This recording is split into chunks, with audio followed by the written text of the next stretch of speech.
DU BEd के entrance exam की eligibility और प्रिपरेशन स्ट्रेटेजी, इन तमाम चीज़ों को डिटेल में समझने के लिए आपको चैनल के प्लेलिस्ट में जाना होगा और उसमें डीयू बीएड वाला प्लेलिस्ट होगा। सभी वीडियोस डाल दिए गए हैं, बहुत डिटेल में सब कुछ एक्सप्लेन किया गया है। प्रिपरेशन क्या है, डिटेल में एलिजिबिलिटी क्राइटेरिया क्या है, आप उनको देख सकते हैं।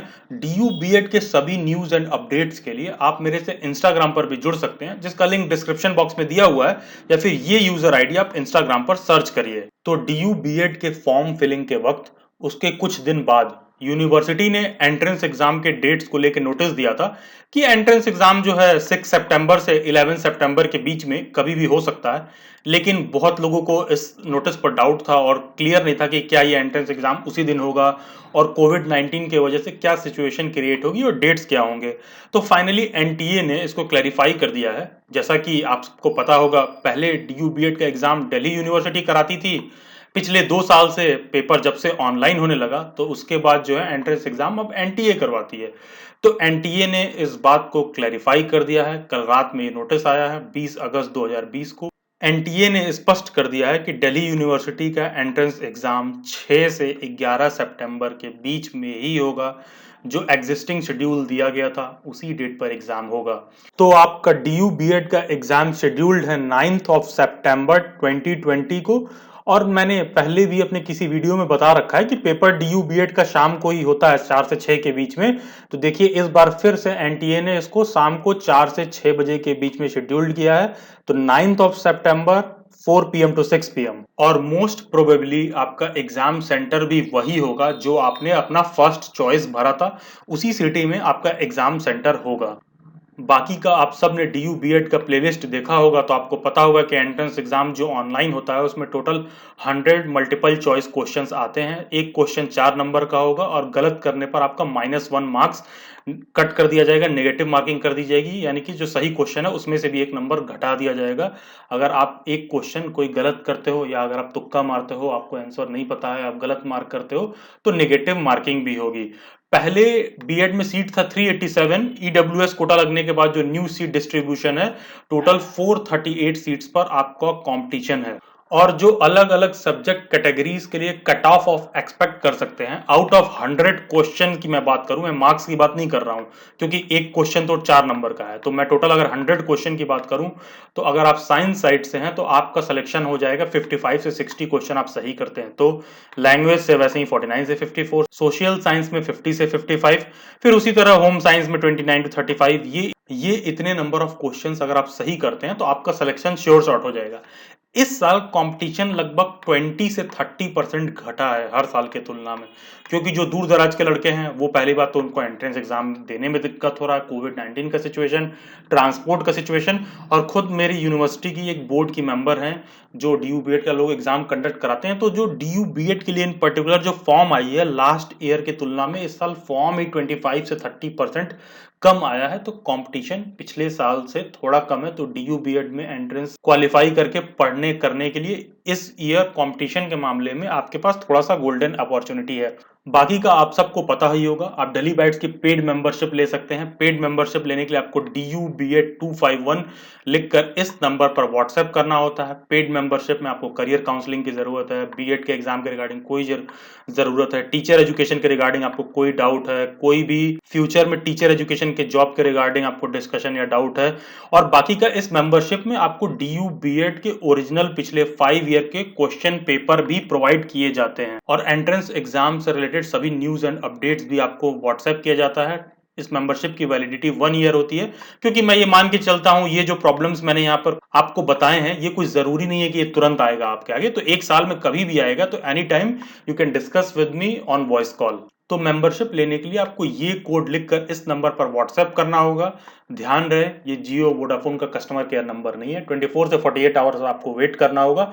आप ये कोड लिख के सेंड करेंगे, मेरी व्हाट्सएप हैंडलर आपको पेमेंट का लिंक सेंड करेंगे। जब आप पेमेंट कर देंगे उसके बाद आपको मेरे नंबर से टेक्स्ट आएगा, जिसपे आप डायरेक्टली मेरे से कॉन्वर्जेशन कर सकते हैं। और यहाँ मेंबरशिप के रिगार्डिंग आप लोगों को एक बहुत इंटरेस्टिंग बात बताऊं, कुछ दिन पहले एक लड़की ने मेंबरशिप लिया होगा, उसने क्वेश्चन पेपर वगैरह देखे, अब वो क्वेश्चन पेपर सॉल्व करने लगी होगी।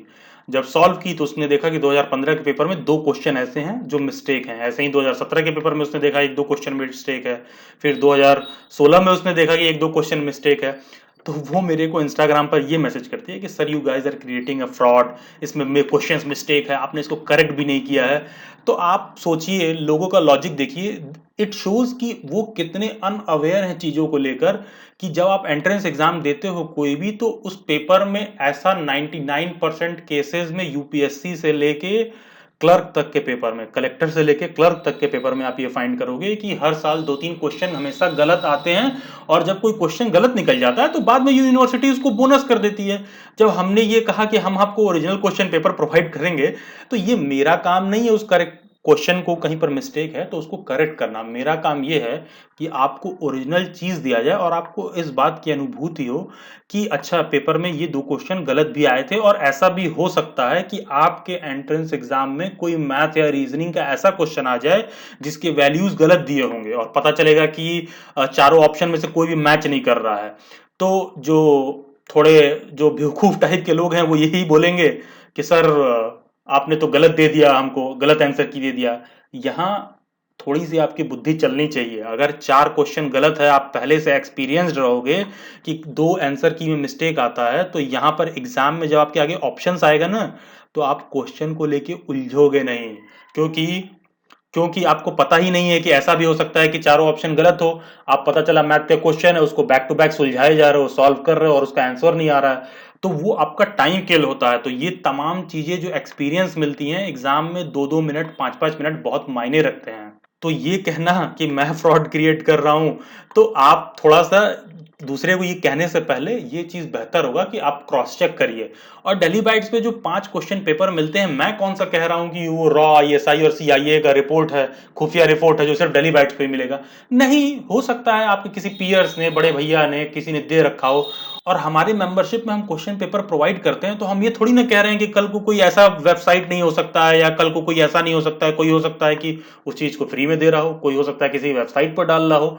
लेकिन डेली बाइट्स पे जो काम हम करते हैं वो बहुत नीट एंड फेयर है। भाई, दूसरे का दूसरा तरीका है, हमारा हमारा तरीका है। अगर आपको अच्छा लगता है तो आप यहाँ करिए, आपको कहीं और से कोई चीज अवेलेबल होता है तो you are always free to go. मैं कौन सा आपके गले पर छुरा रख के कह रहा हूँ कि नहीं आपको यही करना है।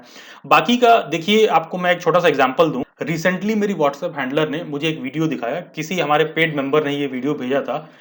देखिए क्या है, यूट्यूब या गूगल पर भी जो लोग इन्फॉर्मेशन देते हैं, थोड़ा सा इस चीज को लेकर आप हमेशा सचेत रहा करिए। क्या है कि वो सिस्टम का हिस्सा नहीं है, वो डीयू बीएड के हिस्सा नहीं है। They are not the part of central institute of education, they are not part of Maharshi Valmiki college of education.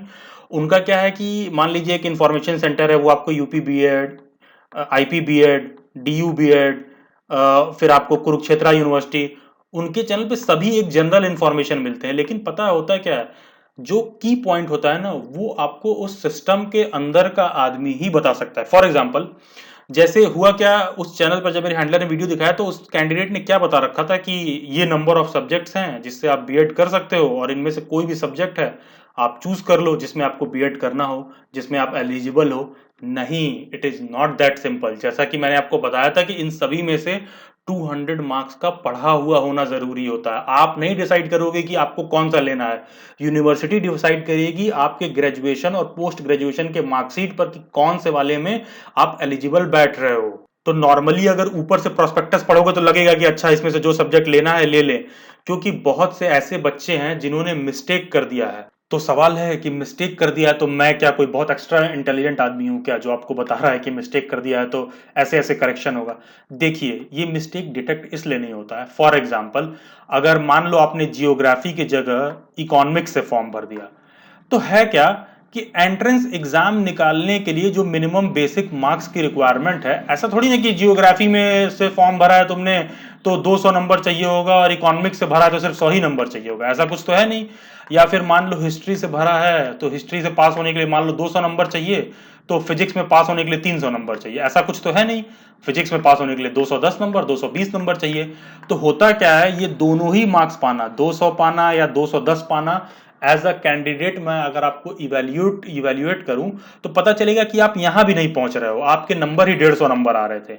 तो हुआ क्या, अगर आपने गलत पेडागोजी सब्जेक्ट भर दिया है और आपने गलत सब्जेक्ट से फॉर्म भर दिया है, तो ये जो आपकी फॉल्ट लाइन है ना, ये अभी डिटेक्ट ही नहीं हुई। आप एग्जाम भी दिए और एग्जाम में आप फेल हो गए।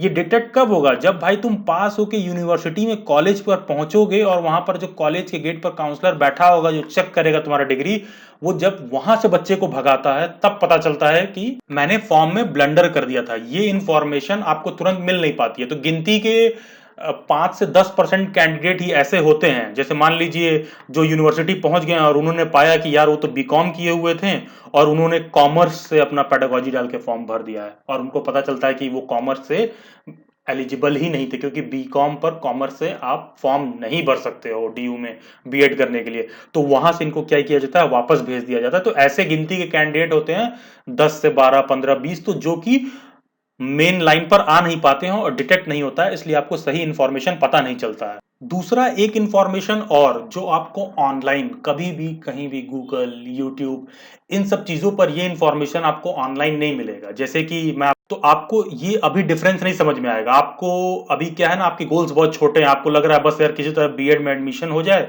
तो हम कल को टीचर बन जाएंगे।